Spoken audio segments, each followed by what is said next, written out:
rivals go head-to-head this weekend when the Pirates face the Cubs at Wrigley. Swing and a miss. He struck him out. The pregame at 3 Eastern, first pitch at 4. Saturday on ESPN Radio and the new ESPN app. ESPN Radio. This is the Thundering Herd podcast. No, I have asked before, and I don't know the answer to this. I've asked this before. That I can never tell if the economy is good because the stock market's up and the housing market and gas prices down and inflation's under control. So you think it's good, and then you see these people that are unemployed and manufacturing numbers aren't good. Is the economy good? Is it not? Are we all living in a bubble if you have a good job? I don't know. I finally figured out, though, the economy's good. It has to be. Because according to Westgate Sportsbook in Las Vegas, the Westgate Las Vegas Superbook, according to them, they are being inundated with bettors wagering on Tiger Woods to win the Masters. If people have enough discretionary income to bet the worst bet of my adult life, Tiger Woods at 15-1 to win the Masters, the economy is officially fantastic. I've just solved the riddle. You got to be kidding me. He has no chance to win the Masters. None. You're better off buying a Rolex through the mail with that money. You know that Nigerian prince on your email? Send him your 401k. You gotta be kidding me. In his last 14 majors, he has one round under par. One. And you think he's going to win the Masters? By the way, you cannot win any major, especially the Masters, unless you've got your head on straight, right? You've got to be emotionally locked in. Tiger's not there. Hasn't been for a couple of years. So upstairs, he's not all there right now. He's not locked in totally. And his short game's been terrible in the last 3 years. Jordan Spieth yesterday, and even he won't have a round like yesterday. He'll shoot a 70 today because that course just humbles everybody. But the idea that Tiger Woods, that's how you control Augusta with a short game like Jordan Spieth. Tiger's got no chance.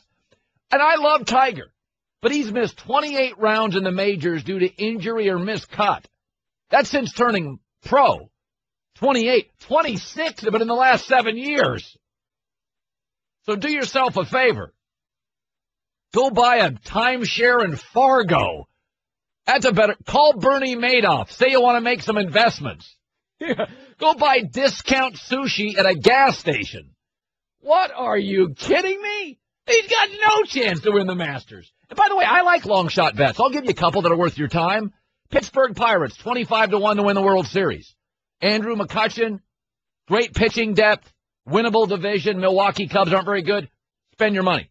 Dallas Cowboys, 15-1. Philadelphia Eagles, 18-1. Spend your money. You got a chance there. USC, 14-1 to win a national title. They return like 6 guys who could be All-Americans, a really good quarterback, and they have a workable schedule. That's 14-1.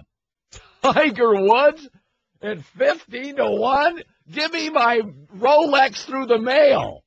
That's terrible. That's an awful bet. No shade. Tees off at 10:30. He'll be out of it by 10:36. You got to be kidding me. And I'm a guy that thought he would catch Jack Nicklaus, but in the last 2 years, his short game's in the toilet. I mean, Jordan Spieth inside of 90 yards is just unbelievable. I don't like Tiger within 90 feet of the hole. His wedge, his sand game, his putting, ugh. Be the reason they smile. Go to 1-800-Flowers.com/ESPN for exclusive offers starting at $29.99. Good to be back. We have a lot of topics today. Really, really good topics. So Kentucky's sending 7 guys to the NBA. Not all are freshmen, but Kentucky's going to send 7 guys to the NBA. It's that one-and-done stuff, you know, although it's often two-and-done. And yesterday, a lot of people were like, Colin, it's disloyalty, it's a money grab. Well, we'll just disagree. We'll agree to disagree. I see it as opportunity. You see it as disloyalty. And we can, you know, we're probably different people. You know, I see that as opportunity and empowerment of athletes. You see it as a money grab. We'll agree to disagree. But can I just say this? I don't think anything's perfect. You live on the beach in California, you get the Pacific Ocean, but it's expensive. You live on Park Avenue, New York, it's unbelievable, but it's cold a lot. and it's loud and there's traffic. There's no perfect life in America. You're paying for something. Taxes are cheap in some states, and most of those states I don't want to live in. You know what I mean? There's no Florida's got jellyfish, and there's an invasion of them. They're all over your house when you're down there. They got alligators in your yard. Okay, I know there's no state tax and it's sunny. Got alligators, picking up your mail 3 times a day. Okay, eating your animals. All right, sorry, jellyfish everywhere. But the downside of the one and done thing, and I love the one and done. But here's the thing that I don't like, is that teaching is not easy. For all you teachers, it's not easy. Patience, intensity, planning, repetition. Teaching's hard. But even for a teacher, they have a set of curriculum, a syllabus, the same each year, often. Calipari, as a teacher, because that's what coaches are, he has to mold his teaching to fit the talent he accumulated around the country. Doc Rivers drives to the Staples Centers every night, and he knows his top 7, 8 guys are men. He knows what to expect from Chris Paul, Blake Griffin, DeAndre Jordan, J.J. Redick. College coaching is semi-babysitting in college basketball to begin with. This idea that Calipari now has to, as a teacher, because that's what he is, has to start over with 7 new kids every year, I just think physically and mentally it would be exhausting. That's a chef having to create a different menu every other night. Anthony Bourdain writes great books on the culinary world, and he says he can always tell the restaurants that fail, they're the ones that don't know what they are. Right now, John Calipari doesn't know what Kentucky is. Bo Ryan, and I think he's a grumpy guy, at least came back this year and knew exactly what his team was.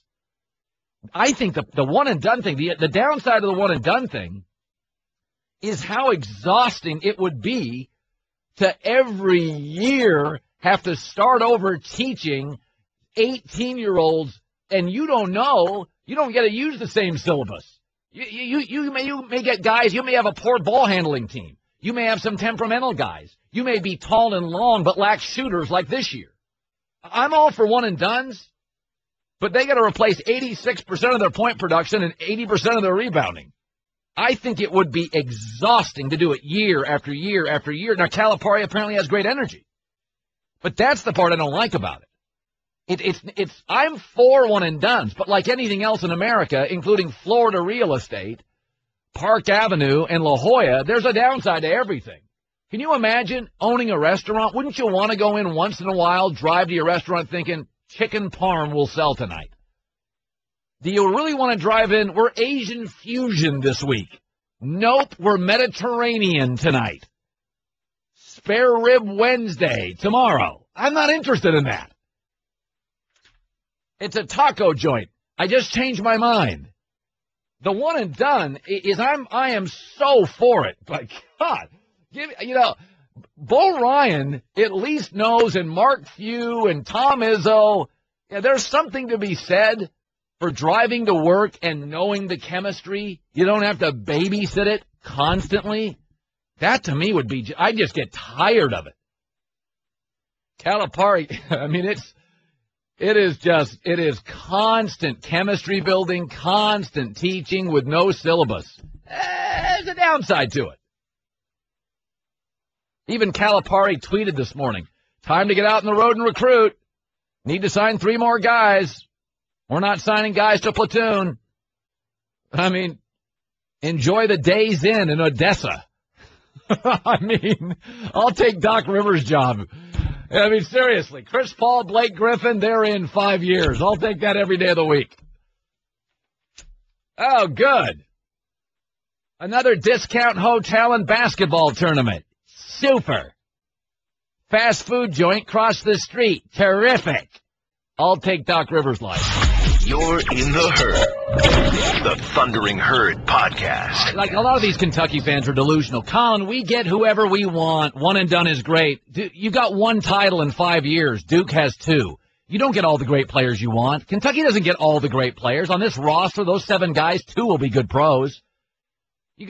Towns will be a great pro, and Willie Cauley-Stein will be a good pro. He won't be a great pro. Okafor is going to be better than all of them, potentially, and Justice Winslow is going to be better than most of them. So this idea that Kentucky gets all the players they want, no, they don't. No, you don't. Duke takes some. Arizona takes some. And as great as Calipari's been with this stuff, how many titles does he have? 1. College basketball this one-and-done thing is exhausting for these coaches. It is constant teaching. And for all this glorious Kentucky love, you got 1 title in the last how many years? 1. Okay, you guys in college basketball, you fans, you can have a bad possession and your season's over. In the NBA, Doc Rivers can lose 3 times in a week and still advance.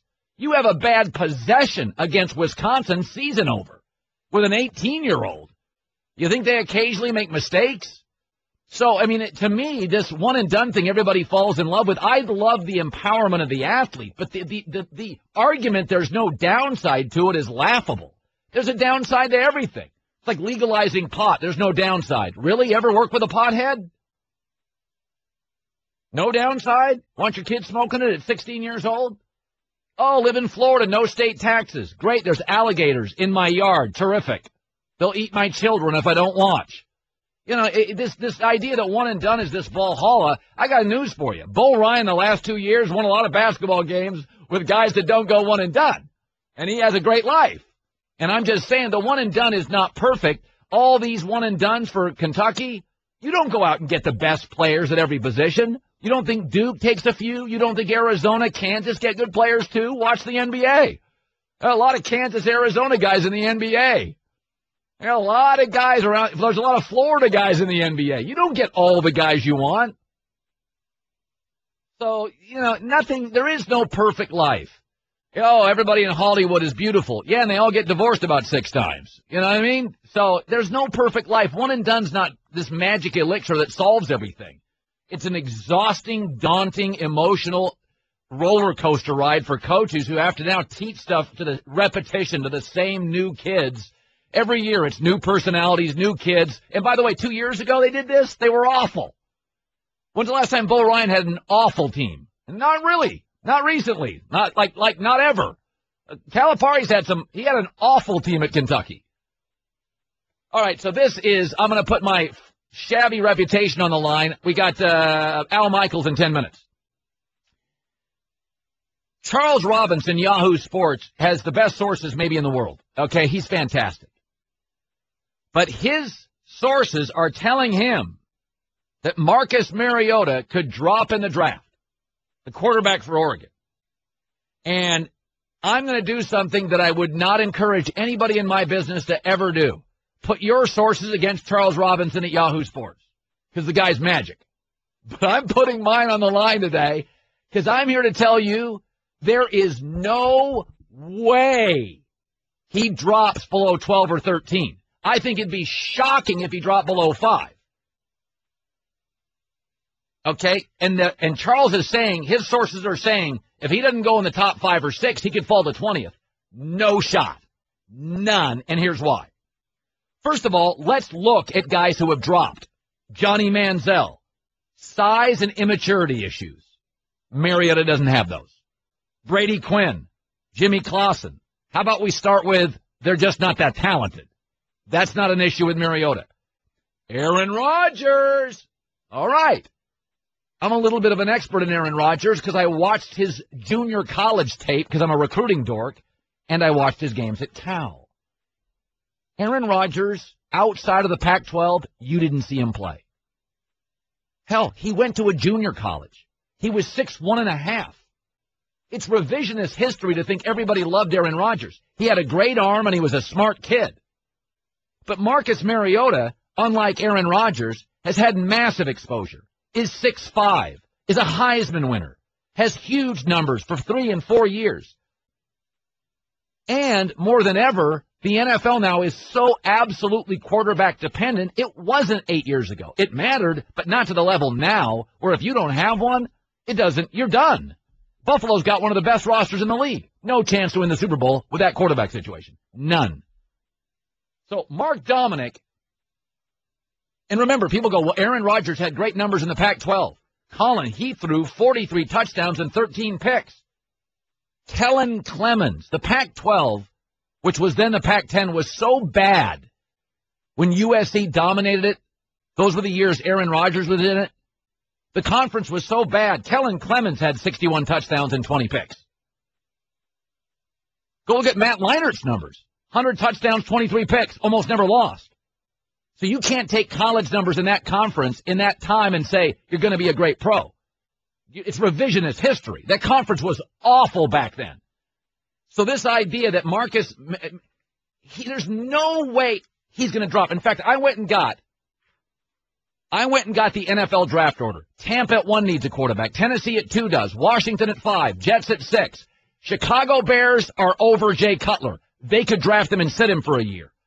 At 10, the Rams do. At 11, the Vikings do. At 12, the Browns do. And at 13, the Saints have worked him out. And there is an understanding in the NFL they are looking for the heir apparent to Drew Brees. You don't think Sean Payton would draft Mariota and sit him for a year or two? Dang right he would. And rumors tell you that's what they're going to do. They think Drew has 1 or 2 great years left. And frankly, they're probably right. And I love Drew. But they're probably right. He's got 1 or 2 great years left. Good years. So that is 8 of the top 13 teams need a quarterback. Mariota is not dropping. Mark Dominic came on our show. He said he'd take him number 1. Football intelligence, competitor, athlete, throwing mechanics, arm strength. I think he's got a quiet leadership, that quiet demeanor that everybody's so concerned about. I think he's going to earn his respect in that locker room quickly because I think he's going to come in at 6 o'clock and leave at 7 o'clock at night. I think the players around him are going to see this guy's really committed to the game. I just sit there and when I look at Marcus Mariota, I say what's not to like, and that's why, I have him number 1 on my draft board. Okay, I'm closer to that than the sources saying he could drop to 20. I think there's zero chance. I think there's almost no chance he drops out of the top 5. There's no way he goes out of the top 13. There are 8 teams that are interested in a quarterback, in a quarterback-dependent league. So I'm putting my reputation on the line today. No chance for Tiger to win the Masters. 0. None. Nada. Aloha. That didn't fit. Whatever. And Marcus Mariota is going way high in the draft. Want more of the Herd? The Thundering Herd Podcast. I remember when I was a kid growing up, the Baltimore Orioles in the 70s had this great staff. It was Jim Palmer, and then there was, I think, Steve Stone. And they had one other great starter, and Al Michaels was doing baseball back then. Al, do you remember that Orioles staff? It was Palmer, Steve Stone, because this week you're working with Marv Albert and Bob Costas and you. It's like the Orioles staff of the 70s. Who was that third starter? Are you thinking about Dave McNally and Mike Cuellar? That's and then right. Pat Dobson was there at one point. They were with Palmer. That was, I think, more toward the early 70s. And then Stone came along a little bit later. And, I wound up doing a ton of baseball on ABC with Jim Palmer. And I did a couple of seasons with Steve Stone before he went to Chicago, worked with Harry Carey. I was just reading about Steve Stone the other day. Do you realize that I am the only one who's ever announced a Dwayne Kuiper home run? They did a story about Kuiper, something like the 30th anniversary of the only home run Dwayne Kuiper hit in like 10 years in the big leagues. And I did the game on Monday Night Baseball, and the pitch was thrown by Steve Stone. Wow, you forget Miracle on Ice. That was the miracle. Right, right. That was a miracle at the plate. That's what Kuiper always tells people. He said well before 1980, and I came up with the line. I had to call Kuiper's home run in Cleveland, and in a game on a Monday night, there couldn't have been 3,000 people in the old Municipal Stadium. Crazy stuff. Yes, Al Michaels joining us. Marv Albert, Bob Costas, Premier Boxing Champions, NBC. It's 8:30 p.m., and I think that is on Saturday night at 8:30 Eastern. I'll be down in Florida for the weekend, and I'll be watching this. I want to talk about NFL for a second because you are so linked to that. Sarah Thomas, first female ref for the NFL. Now, there are going to be people that say, oh, come on, this is transparent off the Ray Rice domestic abuse issue. But I've been arguing this for years, Al, that women's judgment, I would argue, if you look at this country, it appears to be better than a man's judgment in most cases. I actually think this is the future of the Condoleezza on committee, Sarah Thomas officiating. I'm shocked it hasn't happened sooner. Are you?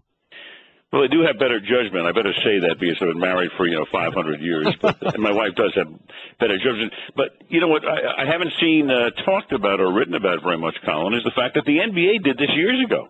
The NBA has had women referees for a number of years, and it was a big deal when that happened. Some have been obviously better than others.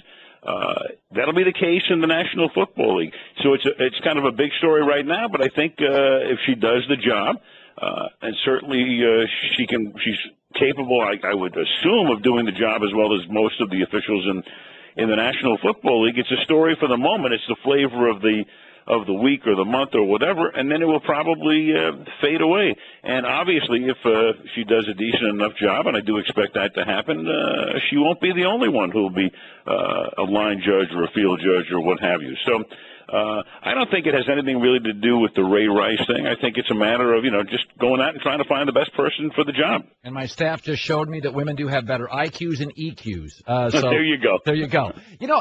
Another question. You have a very unique perspective. You were the leading television voice, in my opinion, on baseball for my young years. And then you segued now to a leading NFL voice. Baseball was the pastime. It's no longer that, though still remarkably popular in local markets. We see this Aaron Hernandez verdict to come out. We've seen Ray Rice. I don't think, maybe it's the betting and the television prominence, that football will ever lose its popularity.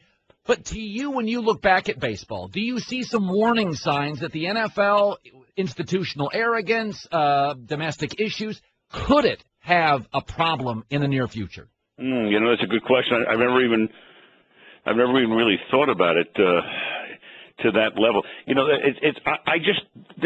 don't know. I mean, baseball has had its share of problems, not to the degree that the NFL has, and certainly they've come, in other areas. We're talking about, well, Pete Rose, of course, is a special circumstance there with gambling. Obviously, the steroid era. I think, it's a matter of, I think what has to happen in all sports, and it is happening to a degree, you get the guys coming in from either high school or college or wherever, or in baseball from Latin America, from the Dominican Republic or where have you, and then, you need to kind of take them aside and work with them and go, hey, guys, come on. You have this fantastic opportunity. Don't blow it. And they are doing this, and I'm sure there are players who probably, Colin, would have gone off the reservation had this not happened.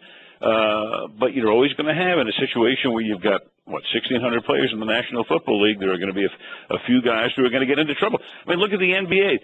They've gone through this process for years, and then you got three guys on two different teams going to a nightclub at 4 o'clock in the morning, and we know what happened in New York the other day. So, I think it's more a situation where you got, guys in their early 20s, a ton of money, have trouble maybe falling asleep after a game, going to a club at 4 o'clock in the morning, and, that's where a lot of the trouble starts, as we know. Yeah. It's interesting. The salary cap has an unintended negative side, and the thing about the salary cap, Al, it forces general managers to create younger teams because it's cheaper labor, and I've thought to myself, you know what? The reality is, if you didn't have salary caps, you'd sign those veteran players to longer deals that you really like but can't afford, and you'd probably, you could arguably have fewer mistakes. Maybe I'm reaching there, but there is something to be said about a guy at 35 and a guy at 25. They're two different human beings. Yeah, it could be, and obviously with the salary cap, it's good and it's bad. I mean, it's created probably better competition. It's much easier for teams to go from last to first. Conversely, teams also go from first to last if they run into salary cap trouble. But sports has changed so drastically in the past 20 years, 25 years. I mean, look at college basketball now. Kentucky does what it does, comes close to winning a national championship, and then everybody's gone. We saw, obviously, Duke, a different situation. Same thing in professional sports right now. It's very difficult. You build up in any sport because of the salary cap. You get the team together that you want to work together to win an NBA championship, a Stanley Cup, a World Series, or whatever. And then look at all the situations we've had in the past few years where the team gets broken up, and you have to rebuild again, and it all goes back to the salary cap. So again, it's a good thing on the level that teams can turn around far more rapidly than they did years ago. It's a more level playing field. It's bad in the sense that guys just come and go. Yeah. Marv Albert, Al Michaels, Bob Costas. By the way, Albert and you are from Brooklyn. Costas from Long Island. You'll be working this fight tomorrow night, 8:30. At the Barclays Center. when you again, you and I are in the same basically age where we grew up with boxing being huge in this country. It was remarkably big in New York. As a New York kid, take me back, give me a memory before I let you go of boxing in New York when you were in your teens or your 20s or you're 15 years old. Yeah, I was younger than that actually. But what I remember is that on Wednesday nights and Friday nights, in a world with no cable television, you had the Wednesday night fights and the Friday night fights, and you got to see all of the great fighters. There was no such thing as closed circuit television. There was no such thing as pay-per-view TV in those years. So you take a guy like Floyd Patterson, who was the great champion in the '60s. You saw him on television, on free television.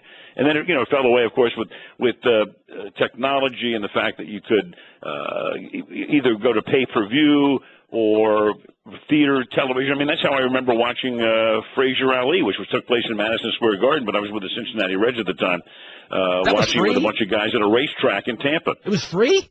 It wasn't free. That was one of the first pay-per-view events that took place. I think one of the very first pay-per-view events that ever took place, believe it or not, in the mid-'60s was the Indianapolis 500, which was never on television, but a package was put together where you could go to a theater and watch the Indy 500. This had to be in about 1964. I remember I was in school at Arizona State. I went to a theater in Phoenix on a Sunday morning or a Saturday morning, whatever day the race was, and of all crazy stuff, there was a horrible wreck on the second lap in which I think a guy named Eddie Sachs died in a fireball. It was horrible. And they black flagged the race, and everybody came back to the theater the next day, or whoever could come back the next day came back on a Monday morning in Phoenix, Arizona. That's how I remember watching the first thing that I can ever recall on what we would call closed-circuit theater television. By the way, you just talked about a racetrack in Tampa you were at, and you went to Arizona State. I'm gonna roll the dice here. You had a very wild existence until about 23 years old, until you settled down. Arizona State and racetracks in Tampa, Al, I know what those are like. And not only that, but in my book I talk about the fact that when I do the Reds, Pete Rose and I one day went to the horse races in the afternoon, to Derby Lane for greyhound racing at night, and then Pete didn't have enough of this, so as we're coming across the Gandy Bridge from St. Petersburg back to Tampa, sitting right on the shoreline was a Highline Fronton, which featured a late double, and that's how we ended the evening. Oh, Pete was a fun guy to roll with. He was great, absolutely. Marv Albert, Al Michaels joining us, Bob Costas. It is 8:30 tomorrow. You got to watch this. It is going to be called Premier Boxing Champions on NBC tomorrow, Saturday, 8:30 Eastern. Always a pleasure, Al. Thank you again. Terrific. Always enjoy it, Colin. Thank you. All right, Al Michaels. His book is You Can't Make This Up. That is a wild day of betting with Pete Rose. That is great. Geico presents Strange Savings Stories.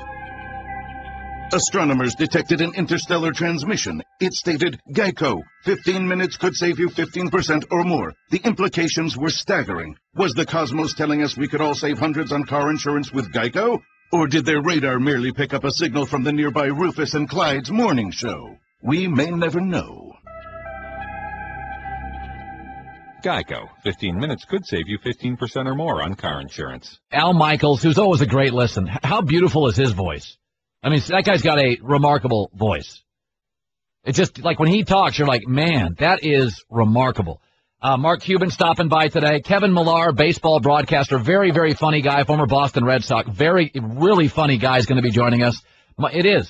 Al Michaels, it's like classical music. He's just got this rich, resonating voice.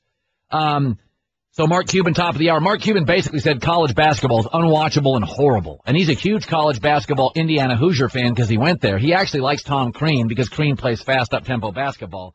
I have some thoughts on that. I finished up my second book, just finished it up. I got like one more thing to write. And I defend college basketball a little bit because I think we're going overboard sometimes on how it's terrible. The ratings were just very good. And the traditional powers still are fun to watch. I would say this, though. I think we're overstating the up-tempo style of college basketball 30 years ago. It wasn't that up-tempo, folks.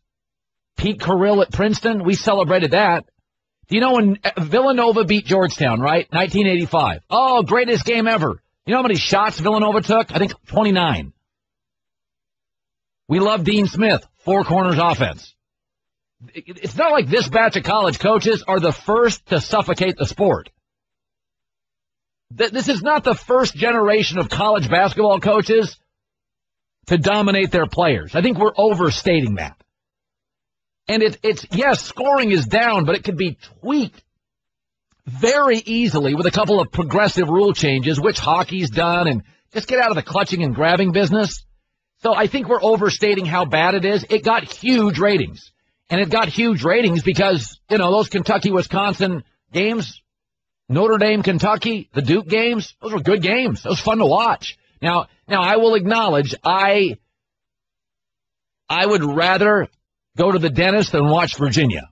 I'm not going to lie about that. That to me is watching a bridge rust. It's awful. But I don't think that many teams played that style. So we can go back and forth on this. Mark Cuban will join us. We often talk, the NBA playoffs start in 9 days, and it's going to be glorious. Especially if you live in Cleveland, San Antonio, Houston, Portland, San Francisco. It will not be glorious if you're a Laker fan. They have the 3rd worst record in the NBA, or in New York, where the Knicks have the worst record in the NBA. I think it's really interesting, and Bill Simmons and I talked about this whole idea that whoever gets the number 1 pick is just going to have a great turnaround with Jahlil Okafor. I don't buy that. I think that kid is still a growing player. Anthony Davis is a remarkable talent. Anthony Davis is better than Jahlil Okafor. He's going to have a better career. That kid may not make the playoffs this year. So I think rebuilding through the draft, yeah, if you get LeBron, there is no LeBron in this draft. There's a bunch of guys closer to Rudy Gay. And I like Rudy Gay's fine, but he's fine. He's not great. So that building through the draft is great if you get Kobe or you get Duncan or LeBron. They don't exist, I don't believe, here. Technology gone bad. Gone bad. This is the Thundering Herd podcast. Mark Cuban, Dallas Mavericks owner. They play the Nuggets tonight. The Mavs are the 7th seed right now for the playoffs, matched up against Memphis, which is no day at the beach. And don't forget to check out Mark's app, Cyber Dust. It's like Snapchat, but with a focus primarily on texting. Okay, I got a bunch of stuff today I want to talk about. Here's the first one. Fire away. All right, you're a business guy, and I'll tell you, I think Adam Silver, I saw him 2 nights ago at the Clipper game, came by, said hi, very nice guy, really like him, progressive, engaging. I think he's got a problem, and I want your answer. At the end of the year, as players have been empowered, and I'm all for player and employee empowerment, the stars are resting. It's not good for business, Mark. You charge a lot. Everybody does, and LeBron sits out. What do you do with players resting for the playoffs the last month of the year? Well, you realize what business we're in, and for 90% of the fans that come to the game, they're there for the experience as opposed to watch a single player. And I've said this since day one. We're in the entertainment business, and I can't speak for the Clipper games or other games you've been to. If you come to a Mavs game, you never know if somebody's hurt. Forget if it's resting, hurt, whatever it may be. I've got to make sure that it's an entertaining and valuable experience, no matter what. And when you come to a game, you're going to be entertained one way or the other. Because whether someone's rested or hurt or has a bad game, I can't guarantee you're going to see the best of everything on the court. But what I can do is make sure that we invest in the entertainment so you have a great time no matter what. All right, second issue. Bill Simmons, somebody on his staff at Grantland brought this up, and I think it's a really interesting idea, is that we're always worried about tanking games at the end of the season. And it doesn't seem to be a way to avoid it. Teams want to get the next Okafor, Tim Duncan, whatever. What would be wrong with having everybody is available every year to win the lottery. No tanking. And by the way, if the Mavs win it 4 straight years, so be it. You'll create a dynasty, and dynasties are great for sports. That it just rolls. That it doesn't matter. We've seen but cities would give up. You'd give certain franchises that are not as quality managed that would just give up. I get the idea of tanking. Here's what a discussion I had with somebody. You make all the rookies free agents, but you give each team, depending on where they're slotted, different amounts of money. So the teams with the worst 3 records get X amount of dollars. The next 3 records get X minus dollars, and so on down the line. Now, what that does is it makes sure that even if you've tanked, you have a quality organization, and you have to have the ability to convince whoever you think that one of the top 3 picks should be to come to your organization. So that if I have, the number 25 pick, but I can convince, the number 1 ranked guy in college basketball, whoever, to come play for the Mavs for less money, then I get one shot to do that, and I get that free agent, and he comes to me. This way, teams can't just turn into bad organizations and be rewarded for it. And so you have some balance. And you make it so that signing period is 7 days, right? So from day 1 to day 7, we're all out there scrambling, trying to convince free agents to come to us, rookies to come to us. And after that free agent, then for the second and maybe even now a third round, we go into a traditional draft. As a business guy, Mark Cuban joining us, Cyberdust, that's his app, like Snapchat with a focus primarily on texting, messages. This is the key, erased after 30 seconds. It's called Cyberdust. Before we get to that, okay, you criticize college basketball, and I'll take Twitter and your Cyberdust and Facebook.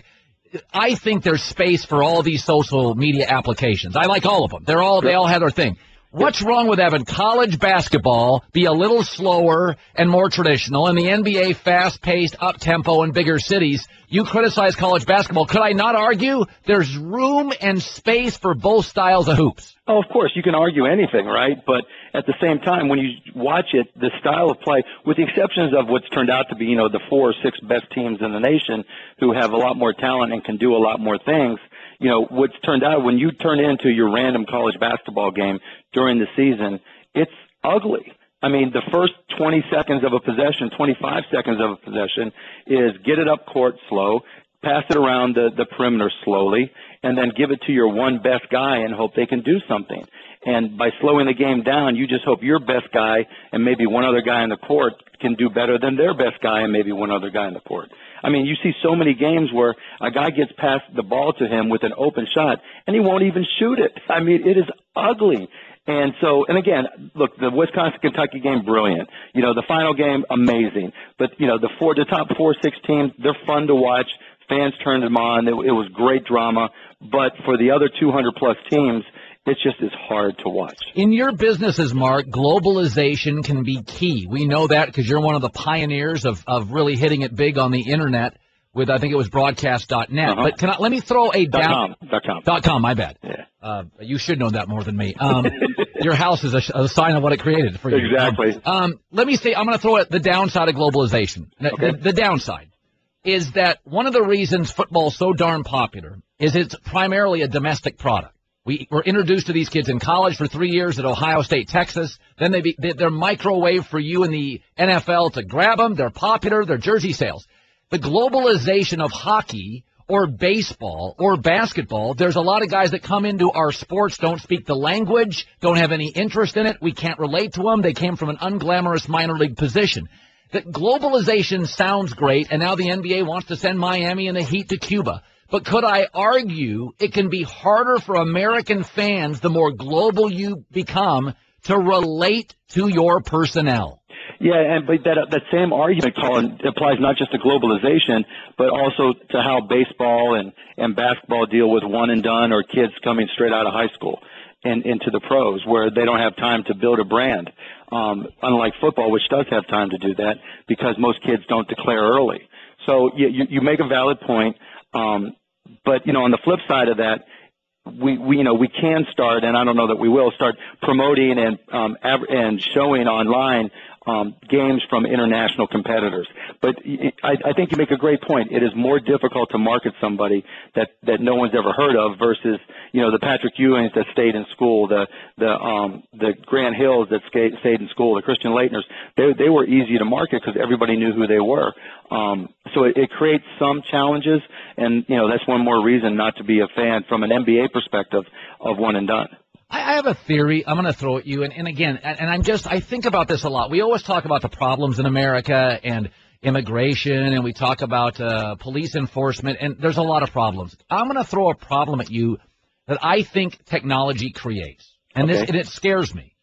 It's not only robots taking lower-skilled workers' jobs, which I don't know how you solve that, but a second issue is that it used to be, Mark, even though you're much smarter than me, it took you time to pull away from me in your wealth because of time and space.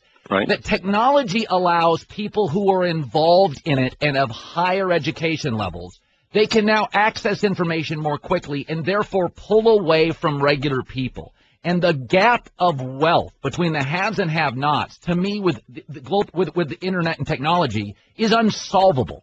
That the rich people can get richer faster, and now on a globalization scale, the wealth is zillions and billions, and we can't solve it. The gap between common people and the brilliant technology barons, it's unstoppable.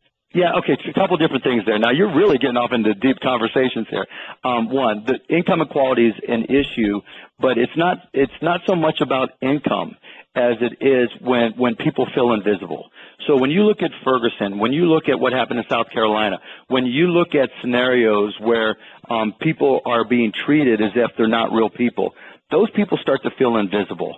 And when you feel invisible, you act invisible. So you get scenarios where you don't have respect for authority because there's no reason to. They don't treat you with respect, you won't treat them back. And so I think trying to create solutions so people don't feel invisible, that's not a technology issue. That is more a social issue. That's a programs issue. You can argue whether there's too much government, too little government. That's an eternal discussion that we can have. As far as technology, I would make the alternative argument, which is now, in the 80s and 90s and early 2000s, you needed a personal computer, which could cost you $800 and up. You needed internet access, preferably broadband, which back then could cost you $100 or more per month. Now, shoot, you could buy a disposable phone that gives you access to the internet for $30. Now, not everybody finds $30 inexpensive, but it's a lot cheaper than it used to be, and you have more access, and you can make choices to get you there. Now your gaming consoles, if you can find a way to have an Xbox or a PlayStation, you can get access to the internet. And so there's so many different ways, or a television for that matter. If you can afford a $200 television and low-end internet access, you can get access.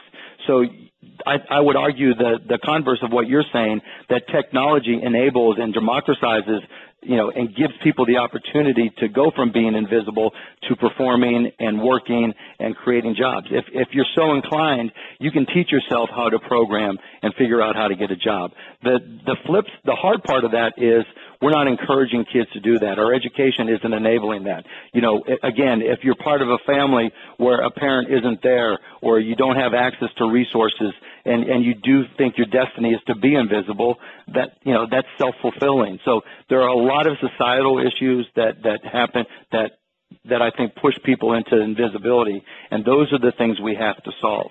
Now, as far as, people like me who are just ungodly rich, and look, I thank my lucky stars every day and pinch myself every day. I never envisioned or planned that this would happen to me. But there are, the way the financial system is set up right now, it's harder to go public. It's harder to get wealth from the financial system if you don't already have wealth. That's not a good thing. If you look at what's happened in the IPO market, the start where people used to be able to get financing for startups. When Broadcast.com went public in 1998, I think we raised $53 million in our IPO. You don't see those types of IPOs happen very often anymore. You definitely don't see them in technology. The number of IPOs has dropped dramatically.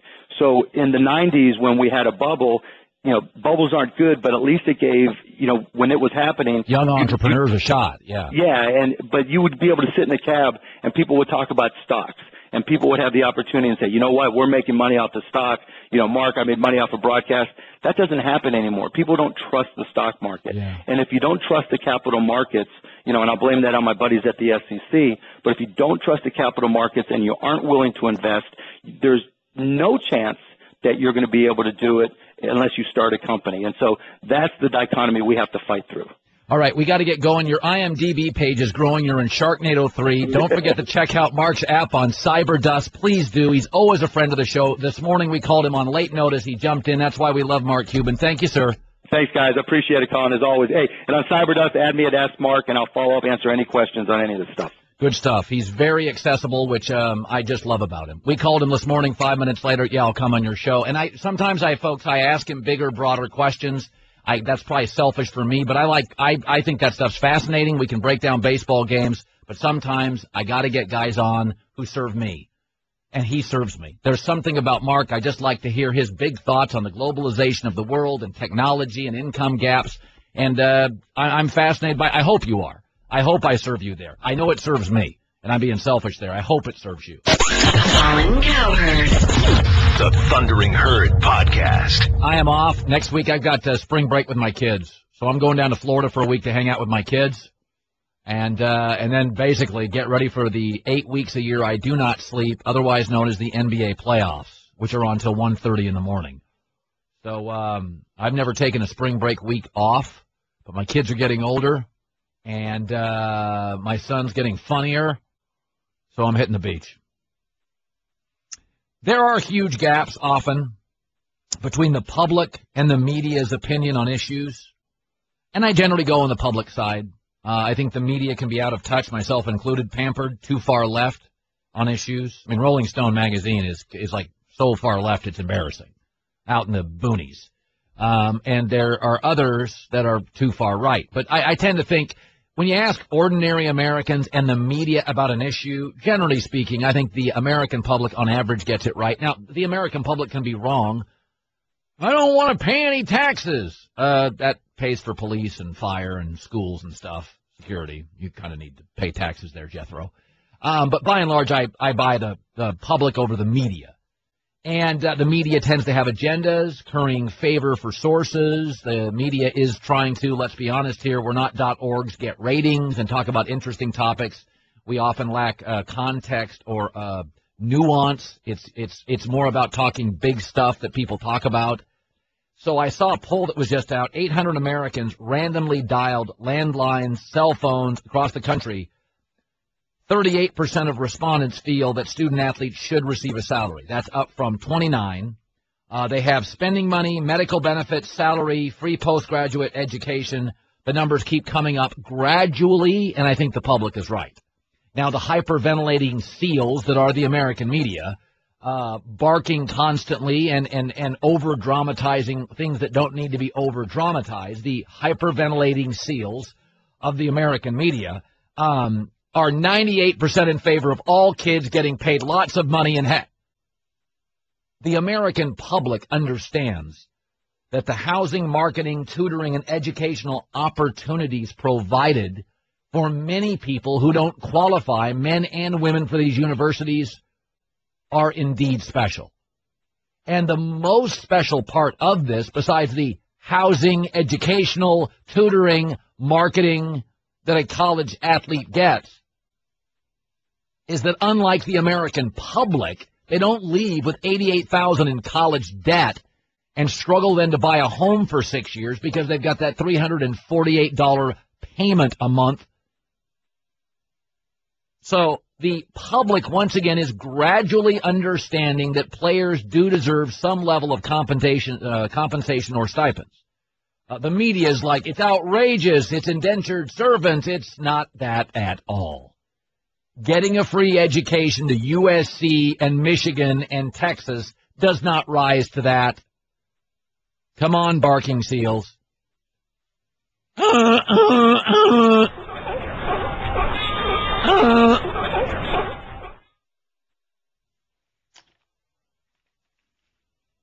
Sometimes the public's right. Media's way wrong. I saw this attorney David Cornwell, who has advised and represented Florida State quarterback Jameis Winston, said today at a law symposium at Villanova, Jameis Winston's not ready to be an NFL player off the field. These comments were picked up on Twitter from Joel D. Anderson, who I follow. Here's attorney David Cornwell at Villanova this morning, who has advised and represented Jameis Winston. He said he's ready to be an NFL player on it, but he's not ready to be an NFL player off it. We have to assist him in growing and developing as a man. It's not going to be easy. If he messes up, he's done. We've talked about it. I want to meet the commissioner. Now, before we all freak out, Cornwell later said, his attorney, later said, I don't think Jameis is unique. I don't think anybody is ready. Nobody is ready for this world when they come into it. So let's not take these out of context that it's just a free fall for Jameis Winston. What his attorney was saying is he's not quite ready for it, and most of these guys aren't. I think that's a reasonable opinion by somebody who knows him and has legally supported him and also advised him. I don't buy, I really don't. I don't for a second. This idea that Marcus Mariota can fall in the draft. Charles Robinson, smart guy, great sources, Yahoo Sports said today, sources telling him it's possible. I don't think it's even remotely possible. I think it's a quarterback league. Everybody knows it, and I could argue 8 or 7 of the first 13 teams that draft need a quarterback. Check out The Herd with Colin Cowherd weekdays from 10 a.m. to 1 p.m. Eastern on ESPN Radio, ESPNradio.com, and on ESPNU. The Thundering Herd Podcast. ESPN Radio, bringing you directly to the biggest events in sports.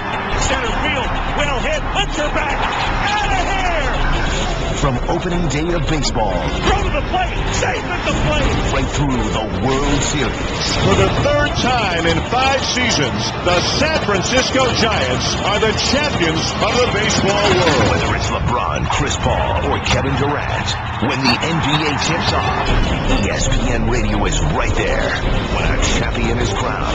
We have a new world champion. The San Antonio Spurs are the world champions. And when the magic of bowl season arrives, ESPN Radio is your home for the new college football playoff. The college football playoff first national champion, the Ohio State Buckeyes. The biggest events in sports can be found right here on ESPN Radio. Two of baseball's best go head-to-head in interleague action when the Tigers head to St. Louis to face the Cardinals. That one is gone! The pregame at 7 Eastern, first pitch at 8, Sunday on ESPN and ESPN Radio.